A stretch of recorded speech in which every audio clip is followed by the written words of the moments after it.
Des moteurs au ralenti durant des heures, une scène désormais quotidienne à Bagdad. Partout dans la ville, des embouteillages monstres paralysent le trafic et l'économie aux grandes dames des conducteurs excédés. Je brûle toute mon essence dans les embouteillages, j'y passe 2 heures à chaque fois.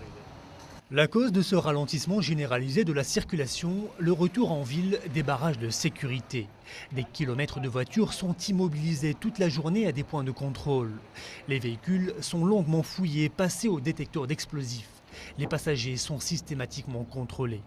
Depuis les attentats d'août et décembre dernier qui ont fait des centaines de morts, le Premier ministre Nouri al-Maliki a limogé le commandant militaire de Bagdad et ordonné le retour des murs de béton. Mais rien n'a été fait en contrepartie pour faciliter la vie des automobilistes. Il faut qu'ils trouvent une solution à ces embouteillages. Il faudrait par exemple diminuer le nombre de checkpoints et rouvrir d'autres rues principales. Bagdad compte 1,5 million d'automobilistes. Selon des experts, 40% de l'essence achetée part en fumée dans les checkpoints, soit une perte nette d'1 million de dollars par jour, ce qui aggrave la facture énergétique du pays.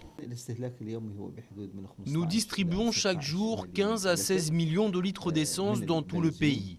Une partie provient des raffineries irakiennes, mais une partie est importée de l'étranger. Les checkpoints n'ont pas fait cesser les attentats, ce qui fait douter les Irakiens sur leur efficacité. Les files de voitures à Bagdad, elles, s'allongent, à tel point que certains demandent au gouvernement d'utiliser des bus pour transporter les fonctionnaires, ce qui aurait pour avantage de contrôler un seul véhicule au lieu d'une quinzaine.